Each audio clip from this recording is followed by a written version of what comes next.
મુરાદ બાપા, તમારો વન વિભાગનો કેટલા વર્ષનો અનુભવ? હવે મારું તો જો પહેલેથી છે ને, આમાં દાદા હતા, બાપા હતા, હું પણ છું ને અત્યારે હાલમાં મારો છોકરો પણ છે. આ મારી ત્રીજી પેઢી ઓમ તો ગણાય. દાદાને તો નથી જોઈ આપણે, પણ છતાંય કે ત્રીજી પેઢી તો મેં જોઈ છે. એટલે અમારો વન્ય પ્રાણી સાથે લગાવ છે. મેં કર્યું, મારા બાપાએ કર્યું, મેં કર્યું, મારા દીકરાને પણ એ કામ કરાવ્યું છે અને એને શોખ છે. આમાં શોખ હોય ને તો જ થાય. વન્ય પ્રાણીમાં લગાવ હોવો જોઈએ, એ જ કરી શકે.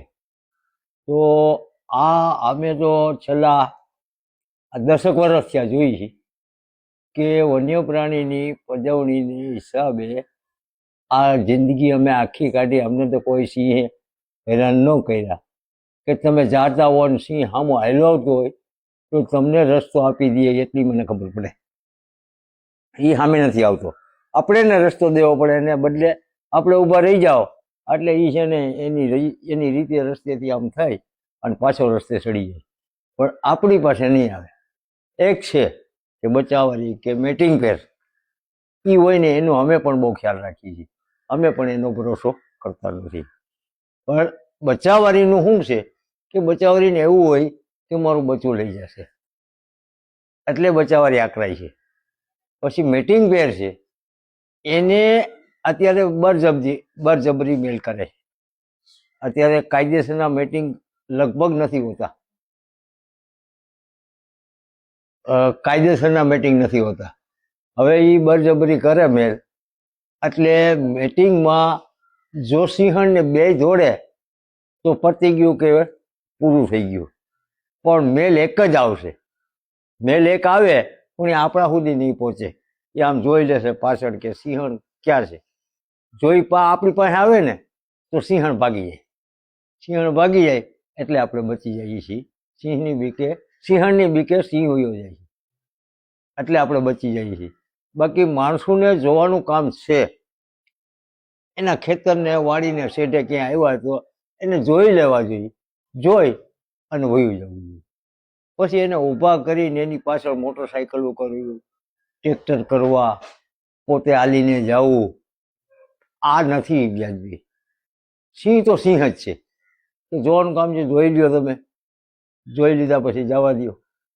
પછી અત્યારની પબ્લિક એવી છે કે ગીર એરિયામાંથી જે કાંઈ ગામડામાંથી બહારથી જમ્યું વેચીને રોડ ઉપર સિટી ઉપર આવવું છે. કોને? ખાતેદારને. હવે એ અહીંથી ગયા છે સિટીઓમાં ગયા. સિટીઓમાંથી અહીંયા પાછા ગામડાઓમાં આવ્યા છે, આજુબાજુની જમીન. હવે અહીંના છે એ સિટીમાં ગયા છે, એના ત્યાં સંબંધી થઈ ગયા. હવે અહીંયા વાળીને છેડે ક્યાંય સિંહ હોય એટલે એમ કે અહીં મારા નથી છે, મારા નથી હોય એટલે ઓલા ત્યાંથી ભાગે. આવે અહીં સિંહ જોવા આવે તો વાડીની અંદર છે ને સિંહ બહાર છે ને જોઈ લે તો એક વાત અલગ છે. આ તો એને ફરીને એની પાછળ જવું છે. તો સિંહને ઊભા કરે મારણ ઉપરથી તો શું થાય તમે મને કહો? એનો ખોરાક છે, એ એના ખોરાક માટે આવ્યા છે અને ખોરાક એને કર્યો છે. પણ તમારે જોવાનું કામ છે, જોઈ લેવાનું. બીજું કે જે કોઈ સિટીના છે, અહીંના લોકલ છે, એ અહીંથી જમ્યું જેણે લીધું છે એના ભેગા અહીંના લોકલ છે. હવે તમે જ જમી લીધી છે એટલે તમારી જમીન અહીંયા જંગલમાં છે. તમારી જમીન શેઢે ક્યાંય મારણ થયું તમને ફોન કરે. કોણ? લોકલ અહીંનો રાખ્યો હોય ને આપણે શેઢે મારણ થયું એટલા સિંહ છે, તમે ત્યાંથી છૂટો ગાડીઓ લઈને આવો, હાલો કે આ તો કામ આપણે તો જિંદગી આખી કરવું છે. સિંહ જોઈએ આપણી વાડીમાં જ છે એટલે આવવાના છે 8-10 જણા. હવે આવીને જોઈને પાછા વૈયા જતા હોય ને કે વાડી આવી જતા હોય તો વાંધો નહીં, એની પાછળ જાય છે. રાતે ડીજે વગાડવા છે, રાતે પ્રોગ્રામ કરવા છે. તમે હાલો કાંઈ ન થયું એટલે તમે જોઈને વયા ગયા. પછી બીજી આજુબાજુ વાડીઓ થાય એને થાય એટલે એ બીજાને લઈને આવે. પછી એમ કરતા કરતા ધીરે ધીરે લગ્ન પસંદ મીડા થવા વાડીઓમાં. બાપા એ છે કે આ પેલા એટલા આમો કે રિસોર્ટ નતા, નતા જ જીવો શાંતિથી રહેતા. હા હવે અત્યારે બિનકાયદેસર ફાર્મો વધી ગયા અને આ ઘોંઘાટ વધારે હા નથી. છે ઘોંઘાટ, પણ જંગલ છે, જે જંગલ કાંઠાના સિંહ છે ને એ આ બગીચા આંબાના કે એડાનો છે પાક વાયો હોય, હવે એને તો જંગલ જ લાગે, સિંહને તો જંગલ જ લાગે છે. કાંઈ એવું નથી કે આ આંબો છે તો આપણે નથી. આંબાનો બગીચો હોય એમાં શું અનાજ છે, ત્યાં પાણી મળી રહે છે, એનો ખોરાક ત્યાં પડ્યો છે.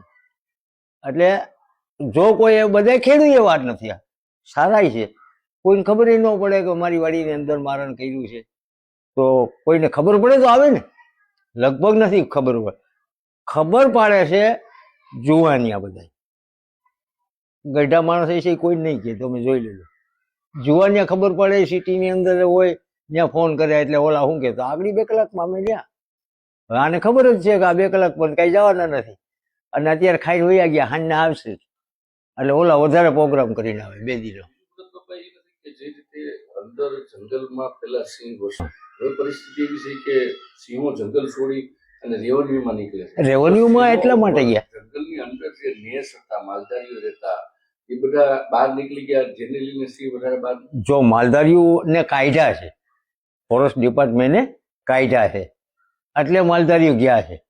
હવે માલધારીને પાછું આવવું છે, ફોરેસ્ટ ડિપાર્ટમેન્ટ કઈ હકે એમ નથી, અને માલધારી પાસે કાંઈ છે નહીં, એ રોજના દાડીએ ચડી ગયા, બરોબર છે. હવે માલધારી જે છે એને કાં નથી કાઢતા, કેમ? એ જવા અમુક માંગે છે, અમુક જવા માંગતા નથી, બરોબર છે. હવે જંગલની અંદર તો હું તમને કહું કે માલધારી છે નહીં, માલધારી હતા એ બહાર નીકળી ગયા ને એનો માલ ખતમ થઈ ગયો, એ ચડી ગયા દાડીએ, કોઈ નોકરિયાત થઈ ગયા, એટલે હવે માલ તો રહ્યો નહીં.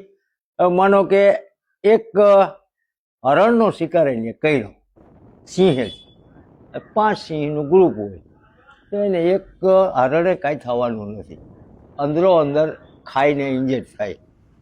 પછી બીજા નંબરમાં દીપડાના અવાજ ઉપર સિંહ આવ્યા કે દીપડાએ આ મારણ કર્યું, આપણા કરતાં એને ખબર પડી જાય કે આ શિકાર થઈ જ ગયો છે, મારણ થઈ જ ગયું, એટલે એ અવાજ ઉપર જાય. બીજા ડિયર જે હાજા હોય ને એ અવાજ કાઢતા હોય, એના અવાજ ઉપર કોણ જાય? સિંહ. સિંહ જાય એટલે ગોતી લેવાના, નજીક જાય એટલે એને વાઇસ આવવાની છે, એ વાઇસ ઉપર એ મારણ ગોતી લે. કાળુભાઈ, માનવ અને સિંહ વચ્ચે ઘર્ષણ વધ્યા છે, ક્યાં ક્યાં મુખ્ય કારણો માની શકાય?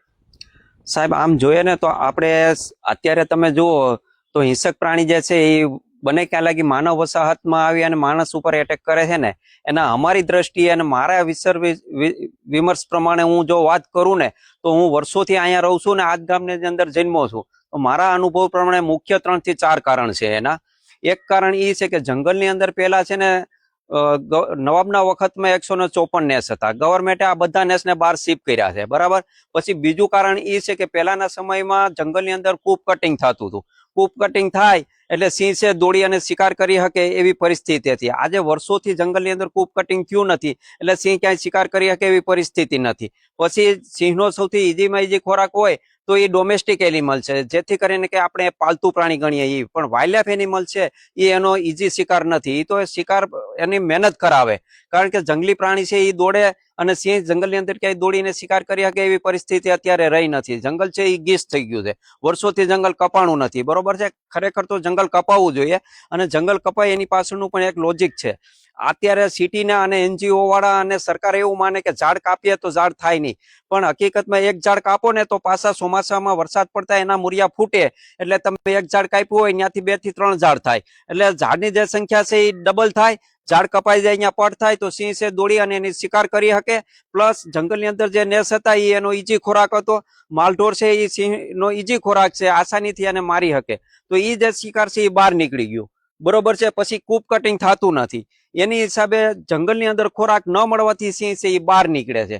હવે બહાર નીકળ્યા પછી પણ ન્યાય એક પરિસ્થિતિ બીજી છે હિરેનભાઈ, બીજી પરિસ્થિતિ છે જો હમણાં તમને ખબર હોય તો રાવલ બાપાએ એક ઇન્ટરવ્યુ આપ્યું હતું, એમાં રાવલ બાપા છે ને ગીરના એક પ્રશ્નથી વાકેફ છે અને બહુ નોલેજ છે એની પાસે, વાઇલ્ડ લાઈફનું હોશિયારમાં હોશિયાર માણસ છે, વાઇલ્ડ લાઈફનું જાજામાં જાજુ નોલેજ ધરાવે. એણે એવું કીધું હતું કે બોર્ડર ઉપર જ્યાં જ્યાં મારણ થાય છે ત્યાં ફોરેસ્ટ વાળા જે મારણ હોય ને એને લઈને જંગલની અંદર નાખી દે છે. એટલે નથી એક તો સિંહને અંદર ખાવા મળતું કે નથી એને બહાર ખાવા મળતું, બરાબર છે. તો સિંહ છે એ ભૂખ્યો કેટલાક દિવસ રહે.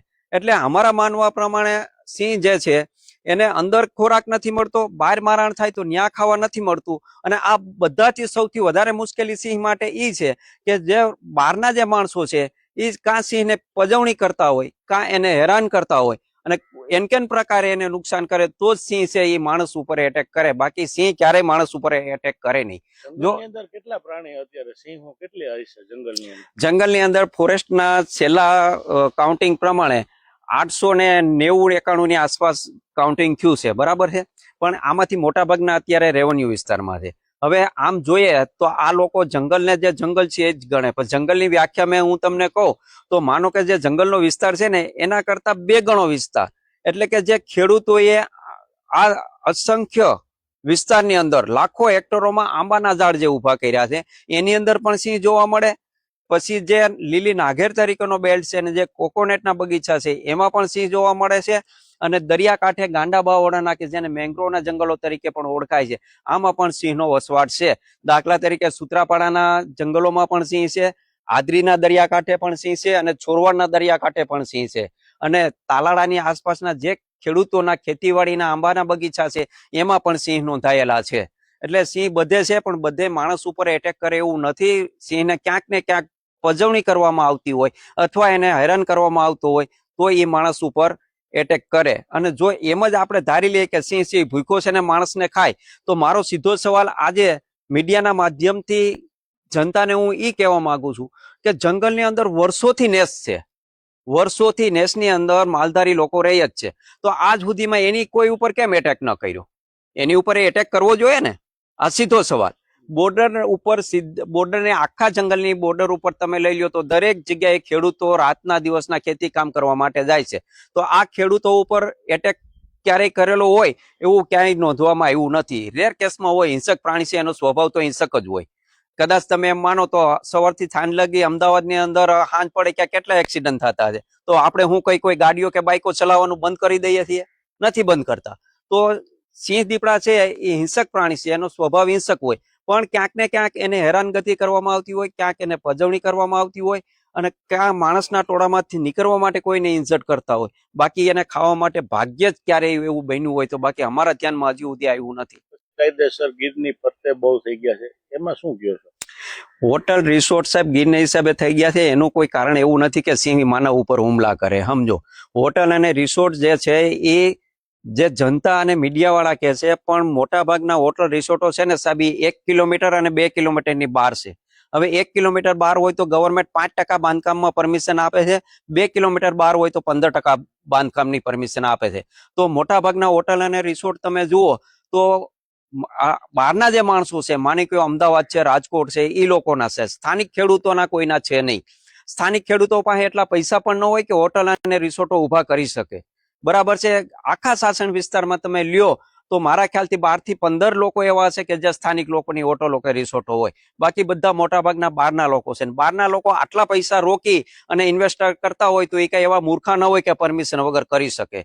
હું ના નથી પાડતો, શક્ય હશે કદાચ બોર્ડર ઉપર 5 ખેડૂત એવા હોય કે જે ખેતીવાડીની અંદર 2-5 સિમેન્ટના પતરાવાળી રૂમો કરીને એની રોજીરોટી રડતા હોય, કે જે જંગલી પ્રાણીઓ એના ખેતરમાં અત્યાર લગી ભરપૂર નુકસાન કર્યું હોય એને, બરાબર છે. અત્યાર સુધી એની જે તે કઈ માનો કે જંગલની અંદરથી સિંહ ક્યારેક એની ગાયને મારી નાખે, ક્યારેક ભેંસ મારી નાખે, ક્યારેક બળદને મારી નાખે, છતાં પણ એ લોકો આટલી નુકસાની કરીને સહન કરતા હોય તો એ એની રોજીરોટી માટે થઈને 2-5 રૂમો ક્યાંક કરી અને એની રોજીરોટી ગુજરાન નકાવતા હોય. એ કઈ જંગલને કે સિંહને નુકસાન કરે એવું ક્યાંય અમારા ધ્યાનમાં નથી સાહેબ.